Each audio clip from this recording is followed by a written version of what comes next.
Good evening. Thank you for coming to our subcommittee meeting on the arts and culture. I'm going to call the meeting to start now.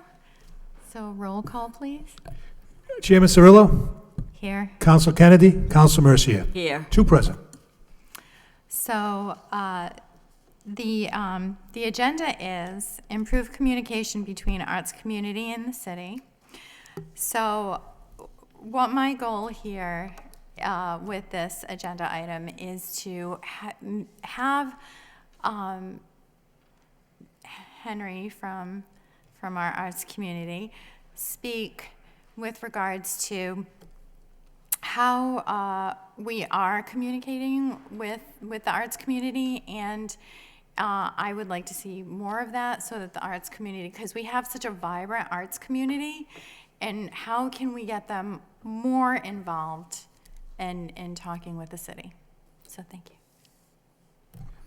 Great, thank you, Councilor Cirillo, Councilor Mercier. The Cultural Affairs and Special Events Office does a number of things, we work with a number of groups, including the Cultural Organization of Lowell. Rich Bolton is here tonight. The individual artists, the Convention and Visitors Bureau, to promote both the arts. One of our main roles is to market the city with the likelowell.com website, with advertising, social media posts, all of that. And so we meet with the various groups and artists, and the Cool did do an arts festival last fall, and we worked to support those efforts. For instance, with the city logistics side, all of the fire, police, DPW work to do to support arts festivals and other festivals and events. We have a website, and the website promotes the galleries, museums, performance venues, as well as other cultural things that are Lowell, sporting events, dining, fun in the city. There's a lot to like about Lowell, we like to say, and so we support all of those through the website. The website has a number of pages that has museums, things to do, sports, dining, all of that. In addition, we do collateral materials, which goes out to the, we just got our cultural, Canalway Cultural District was reauthorized for another 5 years. We've just put out the first brochure on that. There'll be others that will follow, and this one highlights a number of our cultural assets in the city, maps them out, and provides links. The website provides links directly to the cultural and artistic groups in the city. So once they go onto the general overview website, they can go down and dig deeper and get to the specific sites and get more detailed information on all of those. We also did these little cards that if somebody doesn't want to grab a brochure, they can grab one of these. This one says art, and on the back is the where to go for Like Lowell to get to the city umbrella site. And so it's easy to put in a pocket and take away and get more information later. And so we try to work, for instance, the other project we did, and we put out a call to artists for the security blocks last year. Unfortunately, now we have to put these security blocks all around festivals that are hard barriers. And we decided, we looked at them and said, we could do something better, let's paint them. So we put out a call to artists, and a number of artists responded and did a great job on painting those. We expect to do that and put another call to artists this spring to do those, and do additional blocks, because, as you know, we need more, and we can use them at festivals. We can also use them for construction site. So now people are going by a construction site. These things are typically negatives. We turn them into a positive and showcase our artists and the art that we can create in the city. The other thing we've talked about under a previous motion is to look at doing art in the neighborhoods, and we will put out another call to artists. Again, our primary goal is to utilize Lowell artists to do these, and we do provide a stipend, fees for this. We don't look for free from the artists, and so that'll be going out as well in the next fiscal year. We are looking to do that as part of our budget. So there are a number of ways we again, work closely with Cool. Cool, as you may recall, used to be tied with the city. They were joint two groups. We've since separated in a sense, but it's a very positive separation. We work with them closely. The city has been very supportive, And Cool has been doing a number of creative things, and I'll let them speak to that in terms of reaching out and working with the arts community as well. So those are kind of a general overview of how we reach out, how we work with the arts community, promote them.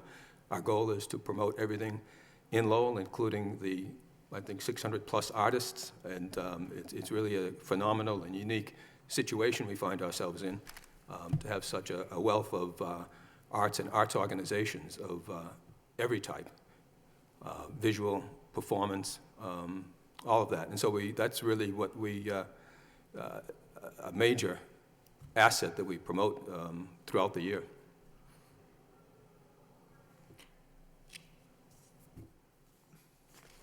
Okay, thank you. I had recently been in Cincinnati, and in Cincinnati, they had murals on the buildings all over the city, and I just thought that it was really beautiful. And I feel that if we have art throughout the city in the neighborhoods, and I think that brings a level of pride to the neighborhoods, and it makes the neighborhoods beautiful.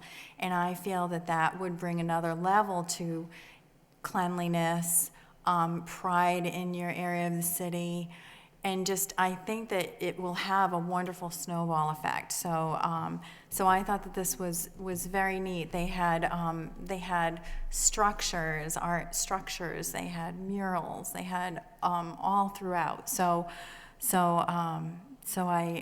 this is something that I would love to see a little bit more in our neighborhoods, because I think that it brings a wonderful level of pride and beauty to our neighborhoods that I look forward to. So I just wanted to bring that up.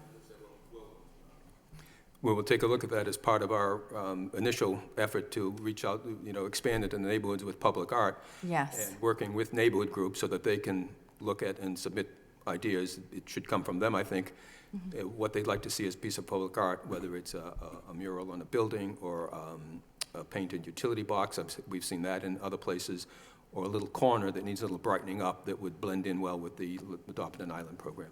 Yes. Thank you, Madam Chairperson.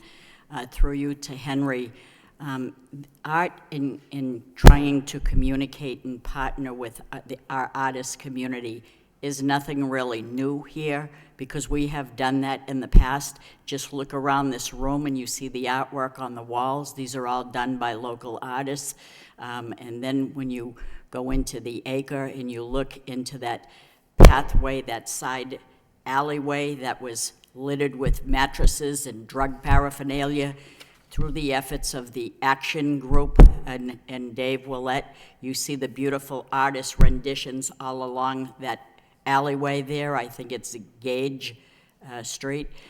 It's just so beautiful. And when we talk about murals on the wall, all you got to do is cross the street, and right across from the Worthen, you see that beautiful mural on the wall done by students from, I believe, maybe Youth Build, right next to the Goodyear place across the street. So we try to do that. I know that when you go to Tewksbury and you look at these utility boxes and you see carnations on there, someone put an artist design of carnations because Mr. Patton had done all kind of special things with carnations, and he bred them to be different colors. So Tewksbury is like the art carnation capital of the world.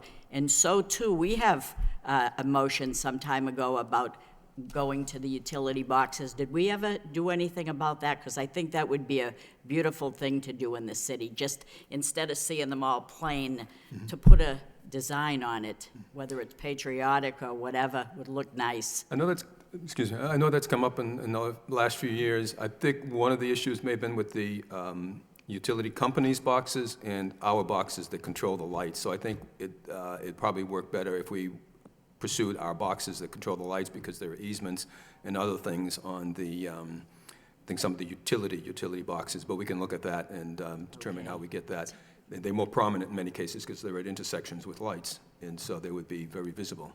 And I really get a kick out of those cement barriers. Instead of looking so blah, you looked at the Winterfest or Folk Festival and you see some of them with designs on them. That's very beautiful. So if we could continue on with that, that's pretty spectacular in itself. Those are tremendous, and it was our first effort last year, and we had local artists that stepped up and not only did the 6 blocks they had taken, but then went on and did a few others.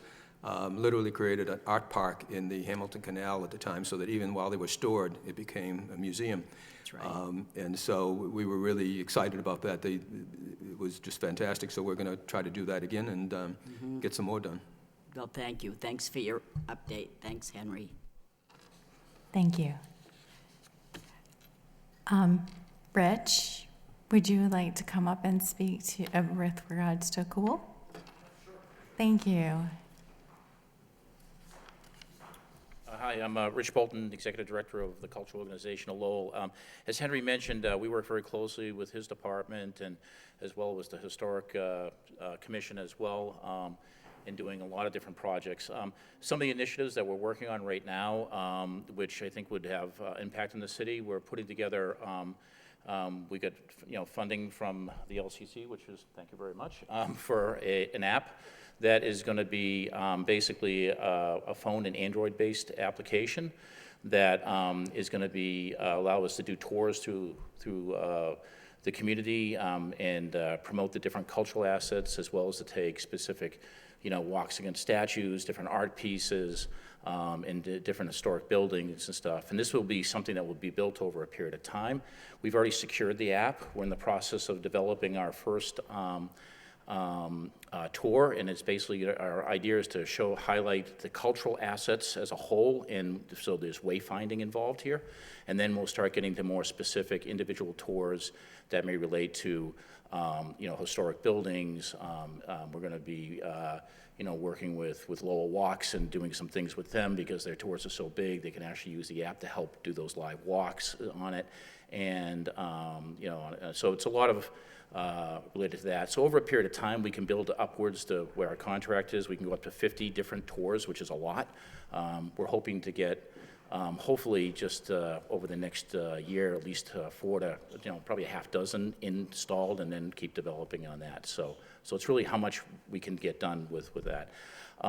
We did a program a year ago called Creativity. Some of you may recall it. It was an arts fair that we did, Arts and Makers Festival on Market Street. That was a fairly costly festival. The city did participate and donate a lot of services for us, which we very much appreciate on it.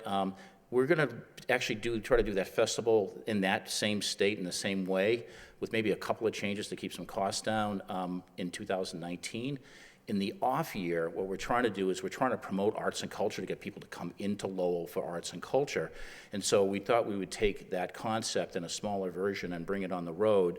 And part of our plan is to team up with some of the other local arts communities in some of the neighboring communities and actually bring Lowell artists out to promote Lowell so we can get people back in and promote arts and culture on it. Because the whole idea here is that we have this great asset here, and how do we get people who live 1 or 2 towns over to actually come in and utilize the services, which hopefully will bleed off into restaurants and other, other businesses in town.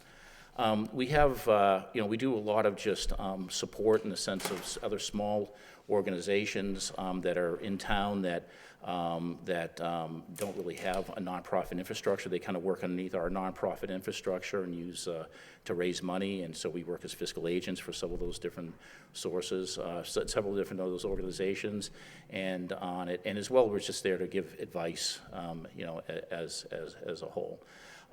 Cool has gone some transitions over the last year. We had a contract with the city for many years to be able to do certain things on it. That agreement kind of ended, and so where we stand right now is that Cool is really an independent organization, and there's some positive things that we can be much more of an independent advocate for the arts. and out in the community. Most recently, we had a meeting we had the leadership of all the different arts groups together. We had about 22 individuals that attended the meeting. I think we invited about 40, so we had about a 50% participation rate. And we basically went over a lot of the importance of arts and culture in the community and how and try to teach those organizations and those individuals on how to start taking a new look at things and how arts and culture actually affects the economic impact in the city. We went over several different studies that were out there through the Americas of the Arts that Cool helped participate a year or two ago, and really started and tried to show them statistically and money-wise that actually the monetary impact that it has on it. And this was a national study that Cool helped participate in, as well as several other communities, including Cambridge and Boston, and I think Medfield is a few other ones on it. So we're kind of really, our organization has transitioned a little bit. We do keep our own calendar to some extent. We tie into the city and actually refer people into the city calendar because it's pretty robust. On it, we do our own newsletter and our own social media and things in this end, which are more specific directly toward the arts and cultural aspect of things on it. But, we're a small organization. I'm actually part-time, and Liz Stewart over here is our full-time person, and so we do best we can with the resources we have. But like everything else, we're always looking for more resources and more money and everything else so on it. But that's pretty much what's going on at Cool. Thank you so much. You're welcome. Any questions? I'll be happy to answer. You good? Yeah, thank you. Thanks, Rich. That was a great update. Thanks so much. When people think of arts and culture, they think of paintings and drawings and art and pictures, and art is more than just that. Art is dance. Art is many, many things. And I think about how the kinetic sculpture, the race, that to me was amazing. How people took things from around the house and just put them all together to form some sort of a mode of transportation, and they improvised and tried to make it work. I thought that was remarkable. Do you have any partnership or any dealings Well, we with actually are their fiscal agent, Bianca Morrow, who really drives that whole, the kinetics race. As we work with her on it. She does a phenomenal job, with it. Yes. Like anything else, her challenges are to grow it, is to get funding and to develop it. It's usually a small group of people that put on these events, and so there's a lot of planning and resources that are involved. Some of the things we try to do beyond just showing arts, one of the things we did with Creativity is try to make it transactional, so artists could sell wares and actually make money at the event. Sure. But at the same time, we also wanted to bring in, dance and a lot of the ethnic culture associated with it as part of that event, because even though it's an arts and makers festival, we looked at it as it's a cultural festival, and on it. And so we had just to recap, we had some great, many different performers from different cultural groups in town, but specifically it was an African group that African dance. They had everybody in the street dancing, and it was just, those are the type of things that make it fun, and bringing the art among, out into the performance arts, out into the physical arts and everything else. And one of the other things that we're doing too, which we're working very closely with Henry on, and hopefully we're very, knock on wood, close to making this happen, is that we're putting in a large public art sculpture called Hydro, which is over at That's right. Utopian Park, right? Park. On it, which is the old Point Park, I Point guess. Park, And so, we're looking to see that. That's probably going to be toward the tail end of summer, early fall, the time that actually gets installation. We've had some slippage on dates, but we have most of the funding there.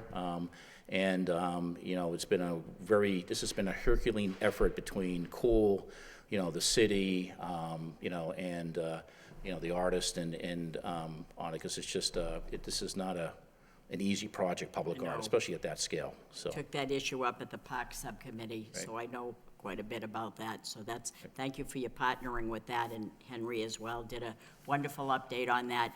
And personally, I honestly think that magic is an art. Don't you think so, Henry?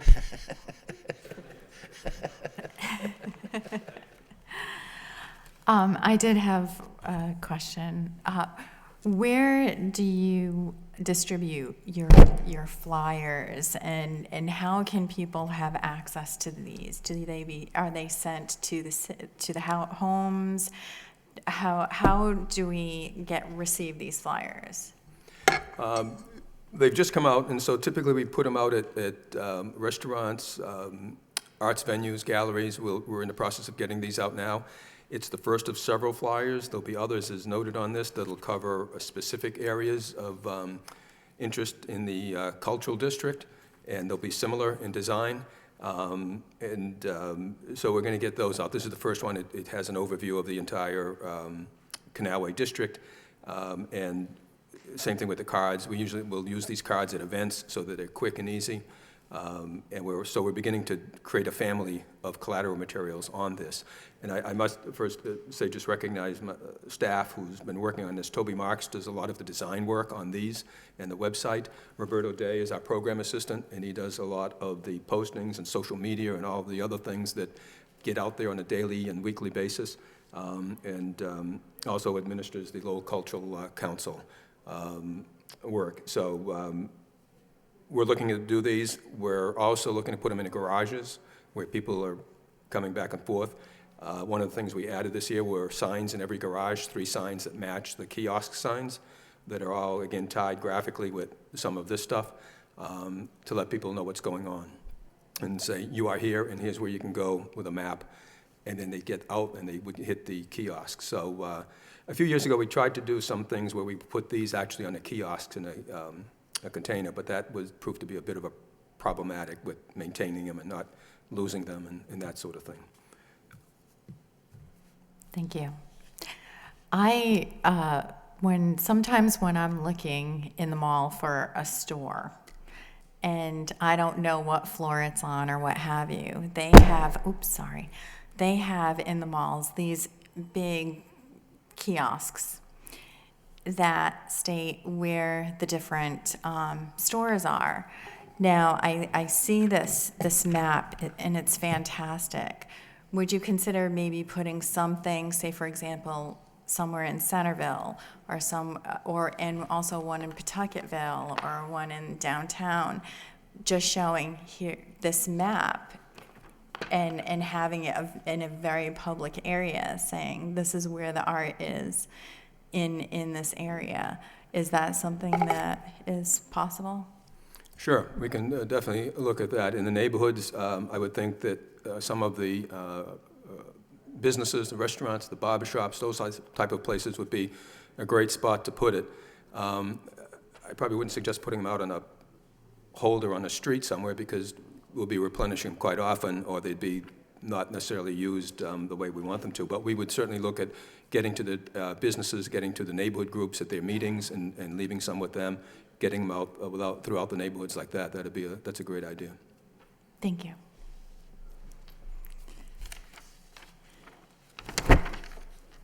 Hi. Oh, Thank you.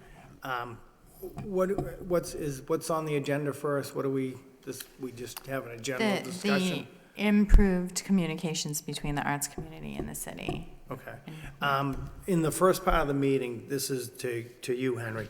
Did we discuss, are we taking advantage of Lucy Larkin Park the way we should? Like, is there enough interest to have an event there once a month or every weekend, to be either rented out or to just have arts community over there, almost every weekend, and have something different all the time? And maybe we could look at a report to see, what would it cost the city, and would it be worth it, say, once a month, to close down the streets like we do for the summer folk festival, and just close down Merrimack Central, Merrimack Middle, and part of Market, direct everybody to parking lots, and have people just walk the streets, once a month on a weekend. They'd be walking around, looking at different displays, going into the restaurants. Hopefully the stores would all be open. What do you think the cost would be? Would that outweigh, would the benefits be worth it for that? These are the things I'd like to see us try to look at too, you know? And then again, maybe we can have, when I was in California, up in Santa Monica, maybe through grants or whatever, we hire the local artists to do different sculptures or whatever, things we can have out on the sidewalks or in the parks, things like that. Could be a water display, could be a bronze display, could be a painted billboard, you know, just something. They have different things all over the place, you know. And just simple things like there was one display there, it was like a short table with a stack of books on it. You know, that was something that somebody had created and they left it there, you know. Or they have a picture of they have a bronze style design of an animal, like a dinosaur, and water comes out of his mouth, and, you know, a bigger display, but things on that idea, you know. These are the things I'd like us to look at also for permanent displays throughout the city. You know, bring Western Ave to the downtown. So, If I may, a couple of points on that. One is we can certainly look at that and flesh out the costs. Closing those streets like we do for Folk Fest would require significant resources, because now, as we spoke earlier about the security blocks that are painted, those are standard if you close a street and bring people down. Right. Simply because, unfortunately, that's the world we live in. We can't Yep. have everything soft barriered now if you do that. So that would be one cost. There would be some perhaps detail costs or other things. Sure. But and then if whether it's that or Lucy Larkham, I know that throughout the summer, and I think it's planned for this year, there are First Fridays that occur once a month at different locations. I've heard that the First Thursdays may be coming back this year in a new, more robust way, and those are once-a-month activities. Again, it becomes a cost thing. Having artists is a matter of their time and you know, what they see, how they can do that. We can certainly bring them down, create the venue, similar to the, you know, I guess it's be a smaller version of the arts festival that occurred last year.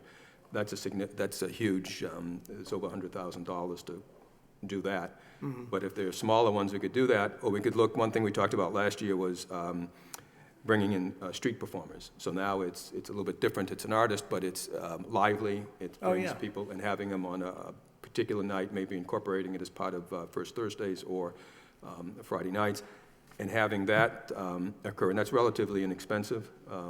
We have a list of them throughout Boston. You've probably seen them at Faneuil Hall and Yes. Cambridge and Harvard Square. So that's one thing we can look at, but we can certainly well, scope that's out what a I was few thinking, options. like and Lucy come back Larkham Park, you know, maybe it's relatively inexpensive to close it off, have That is. small permit fee for whoever wants to come out that weekend or that night. And like you said, you could have live shows, you could have the food trucks, you could have people selling their wares. But that's something that could happen Friday and Saturday nights, you know? You know, we're not gonna ask for a lot of money to come down, rent the space, but just something to cover the cost, and you got the whole weekend there to sell yourself, you know? But the ideal Put on model- shows and walk around. I mean, we could even close off half the street if there were a way to close off half of Merrimack Street and have traffic rerouted around safely where people could be out, you know, more walkability downtown. You know, if we can't do the whole street, let's examine half the street. But just something, you go to these venues, you go up to Burlington, Vermont. I mean, these are the big sections that they close off the traffic, and there's thousands of people walking around. I mean, there's hundreds of restaurants, and you can't get into one of them. I mean, it's packed. And Burlington, Vermont isn't warm, you know, during the November to, say, April or May, and people are still out walking around up there. So these are the things maybe we can look at. Sure, we can take a look at that and come back with a couple of options. I think the model is kind of a First Thursdays, Friday nights, Yep. where it's an organization that does it. We minimize the costs, and we've been doing that over the last year or so with working with our departments to set things up on Friday, deal with them on Monday, and we can waive fees or that sort of thing. Yeah, I mean, you could have, you know, numerous ideas. You could be a guest appearance from your magic tricks, or Dave Conway's juggling routine on a Friday night, or, something like that, but we could promote it that way and Good. really, okay, thank you. Madam Yes. Chairperson, if I could, Henry, I apologize for being late, and maybe this has already come up, but how many of these do we have, these brochures?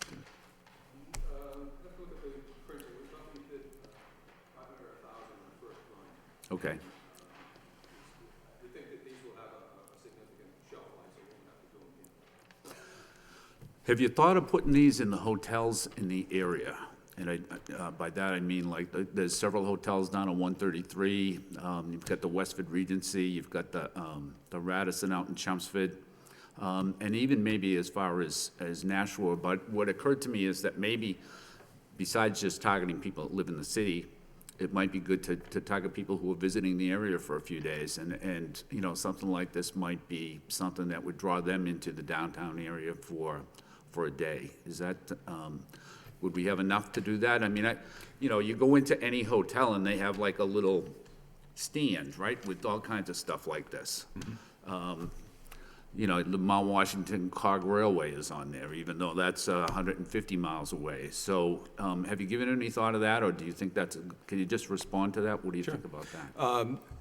I think it's doable. There are two ways. One is we do work with the Convention and Visitors Bureau and provide them with brochures, so when they go out and promote the city or send out packages, they have that.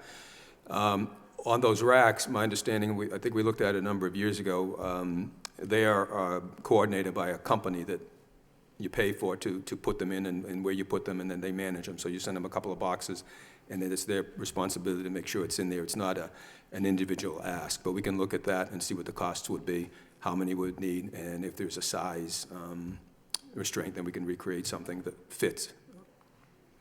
This seems like it would fit to me. I think so. I think Right. some of the others I've seen may be smaller, but I think they have different sized slots and racks. Yeah. Yeah. Okay. And could you just give us an update, and maybe you're not able to give us an update on where we are, where we stand with the canals and the lighting of the canals, in particular probably the swamp blocks, and where that stands? I'm not sure where that stands. That's spearheaded by the Lowell Historic Preservation Commission of Waterways Vitality Group. The next project is going to be, as you know, the Cox Bridge lighting, which is going to occur May 5th. Yeah. And they've been working on that, and there was a test run. It's pretty cool looking. And that's going to happen May 5th, so that's the first big project. I know that Enterprise has lit their tower. In terms of the swamp locks or lower locks, I know those are on the list, but I'm not sure where they are in terms of funding and getting those done. Who's in charge of the canalway along Lucy Lockham and that lighting? Whose responsibility is that? The city is. The contractor had, I believe, a 3-year contract to maintain it and to continue it. When somebody calls to change the colors of the lights, they typically ends up at my office, and then we call the contractor. He'd come down and change it to whatever color is needed. When Prince died, it became purple. We do all different colors, even though they're set till 2020 with the seasonal colors. What we're looking at doing now, working with both the Cox Bridge and the Vitalities folks, is, including Lucy Lockham, is to create a Wi-Fi. The maintenance contract, we're looking to extend it. It expired, so now there's no requirement to come down and fix the lights or do that sort of thing. But we want to extend that on just the fixtures. On the color changes, we're hoping that would be controlled out of our office. We could go online, do a Wi-Fi. When we need to do color changes, we can do both of those. However, it's done, so it's less cumbersome to have somebody go to the control box. Sometimes when I've gone by there, the whole canal's not lit up. Sometimes some of the lights, maybe as many as half of that segment is off. Right. There have been some. And it only works if it's all lit up, right? It does. It really is one piece. There have been some things where power outages and you need to reset the program, or there may be a connection that goes bad, but the company has been very responsive. Within a day or two, they come by and they fix it. So anytime we get a report, we've called them and they've been taking care of it. Would we be able to get music that would go along with that? Not all of the time, but maybe, I think Council Leahy was talking about maybe Friday night and maybe Friday night and Saturday night, just those 2 nights. If we could have music, say, from dusk to, I don't know, 9:30 or so, I think that would be, that would make it be more attractive, I think. Right. Would that be difficult to do, or has anybody given any thought to that? Typically, if there's an event, there'll be music involved, so they bring their own event. If we want to put in permanent music that has speakers Yeah. kind of hidden and placed strategically, we'd have to price that out and see what that would take to put those up, and then what program would be used to, again, it could be, I suppose, a Wi-Fi with a music selection Yeah, that is but on and off. I guess I think sometimes you could have classical music, but then sometimes maybe you could have Pink Floyd or something like that, you know what I mean? And just kind of mix it up, and it just, I just think it would make that area be more, you know, it would enhance enhance that area in terms of it being an attractive Well, it's a location. great idea. It would be, like many light shows, there's always, like fireworks, as music goes along with it. We will take a look at that and see what we come up with. Okay, Hip hop, Thank you. Thank you. hip hop, jazz, The whole gamut. reggae. I'm all set. Okay, thank you. So I think that, well, we kind of talked about the arts community and links to the website. So with everything, because you had mentioned the website, and my last item on the agenda was the city council in supporting the arts. So if there's any way that we can help support the arts, it's, just let us know what we can do. Certainly, and I think in the past year, the city, through the administration, has been supportive by increasing the funding for festival. We have a couple of accounts. One is a festival account, and that supports the folk festival as well as some of the other festivals that occurred to offset their costs, and as well as the marketing budget. So we've been fortunate to have some increase in those to continue to do that. Obviously, for some of these other initiatives, we'll price them out. We'll get a concept, and we'll draft something, and then provide some options. Certainly, funding for those types of things. Beyond that, I think is the individual galleries, the openings, the receptions, those types of things. I think being aware and letting them know that how much we support them, it'd certainly be a great thing. We got, like I said, we have a number of great assets in the city, and it's, again, it's a cliche, I guess, but it goes back to our motto: art is the handmaid of human good. Okay, thank you. So can One I, more through time. you to Henry, do we need a motion, or will you investigate some of those things that we could do, closing streets, or half a street, or music during the day, or at night, or? Sure, I've got my notes, and I will look at all of those suggestions. We'll draft out a concept based on what I'm hearing, and if that fits, then we'll also get some pricing for it and costs associated with it, and potential funding sources, and we can go from there. We can submit it at through the manager or in a future meeting. Okay, yeah, I mean, whatever's the Whatever the easiest. council wishes. Sure, whatever the easiest way is to block a street off, whatever the best way to route traffic, if it's good to do half a street, whole street, day, night, combination, weekends, weekdays, and all sorts of different types of entertainment and arts programs. So you might not like what's happening one weekend, but you might love what's happening, the next weekend, so. Okay, thank you. Madam Chair, if I could, just one more thing, Henry. Probably about a year ago, we had a ribbon cutting or an opening for the unveiling, maybe you would call, for the piece of art that's over along the Concord River in the vicinity of the hotel and Middlesex Community College. Do you know the one that I mean? And so there's like a little plaza there, and so what occurred to me at that time, and I still think that it would be a good idea, for that location and maybe for certain other locations in the city, is if in the summertime, if we had some like street entertainment that, where people could, you know, I guess, I mean, I would be willing to support, you know, an item in the budget for that this year. I just think that that's something else that would be good, and maybe have that just during the summer months, maybe, so maybe we're talking 8 or 10 weeks, and just have a different type of entertainment that's pretty, you know, kind of a soft music or whatever, but, or a magician, or a juggler, if there are any jugglers around in the city.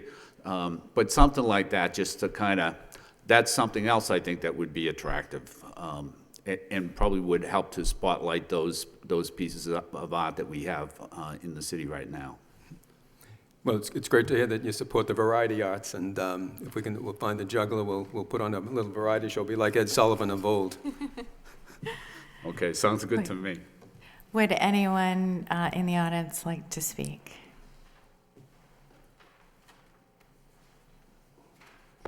Hi, Maxine Farkas. I am chair of the Lowell Cultural Council. And this past weekend, I attended the Mass Cultural Council Institute, which was a series of sessions for government officials and cultural council members and cultural district administrators. The Lowell Cultural Council is funded by the Commonwealth of Massachusetts. The volunteers who run the council are appointed by the city manager. So we are in a very weird position in that we are special municipal employees who answer to the Commonwealth rather than to the city on many issues. Since 1998, the Lowell Cultural Council has awarded $1.35 million in grants to projects in the city of Lowell. And if you use the American for the Arts handy-dandy economic multiplier, that translates to our $1.35 million translated to over $6 million of economic input in the city of Lowell, and somewhere around $300,000 in revenue to the city itself. I've had the opportunity to talk with a lot of other larger cultural councils, and many of them receive additional monies from their municipality. This year, we awarded $66,800 to 34 different projects within the city. Of those, 51% targeted arts for children. And as I learned this past weekend, when you serve children, you also serve their families. So we have had a significant impact on not only kids, but on the greater community. What I would like the City Council to consider is perhaps helping us out, given that how perilous times are for the National Endowment for the Arts, which helps fund this program. It would be lovely if the city could allocate even $10,000 a year to help us fund these grants. Our largest grant is $3,000. I mean, we don't give out gazillions. But what we've seen is people leverage that amazingly. Donna Maselli last year got a $3,000 grant to do National Dance Day at the Folk Festival. So in addition to her getting $3 grand to do this project, everybody who walked by got to see this. So we had, maybe 20, 30,000 people see this program that she put together. And this is consistent. We fund theater. We send high school students to the MRT for a matinee.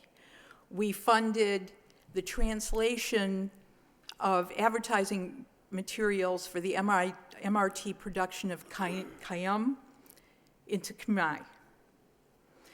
So if you could, I'm doing research on this, so I can formally present this when I give my annual report to the city.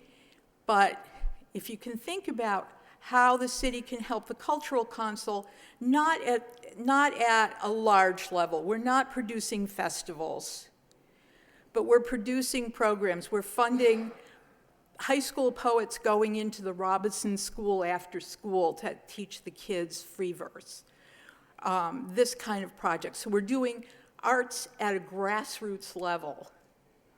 And Lowell works best when we come at it from the grassroots, I think, because things get really innovative.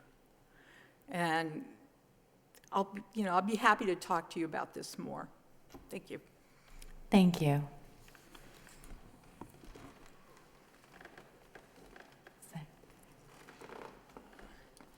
I just want to say, back what Maxine was just saying, because with the seed money to be able to start projects has catapulted a lot of different areas into the real art world over here.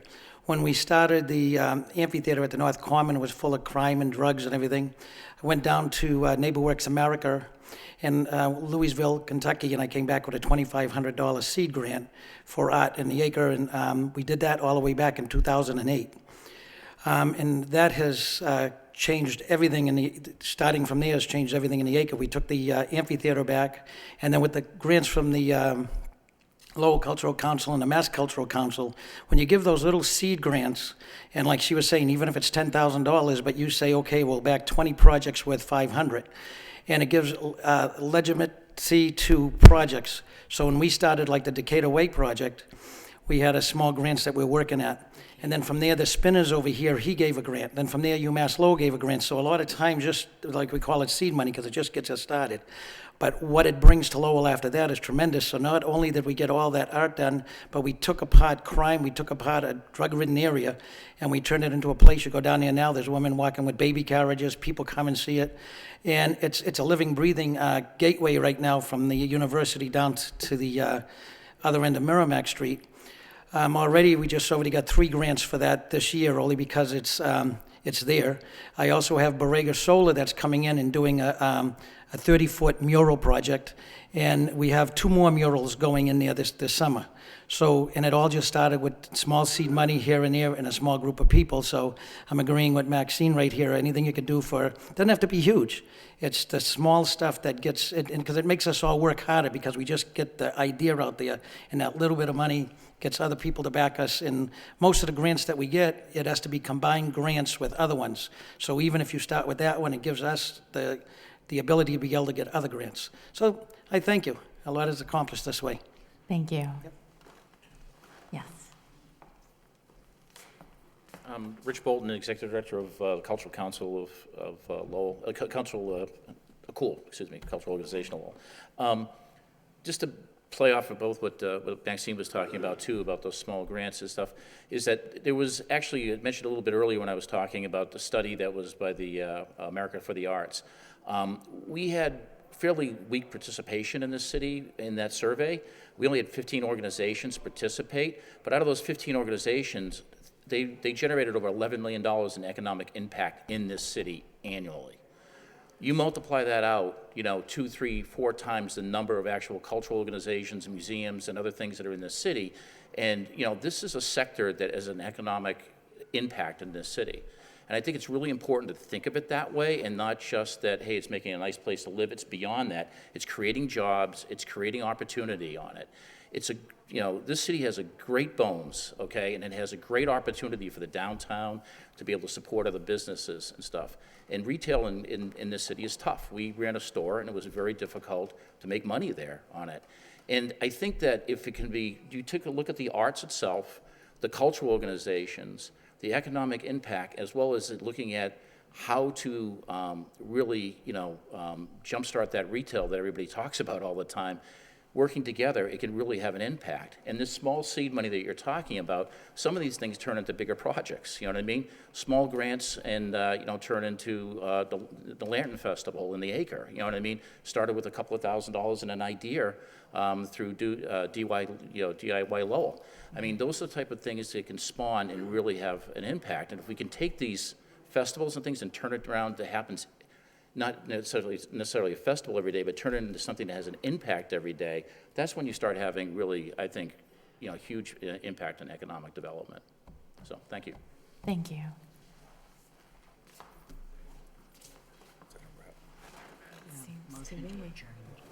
Motion to, not yet. Adjourn. Just one quick thing. Does anybody want to make a motion to investigate to see if we can invest some money at the next budget? However you want to word it. Have the manager consider making a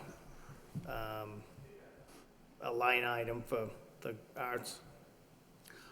I think, if I could Oh, yes, respond. yes. I think without a motion, when the chairperson gives her report later on this evening, she can probably make that suggestion to the manager at that time. Okay. Thank you. Move to adjourn. Move to adjourn. Second.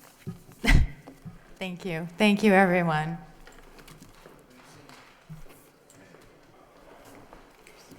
Thanks, Karen, that was wonderful.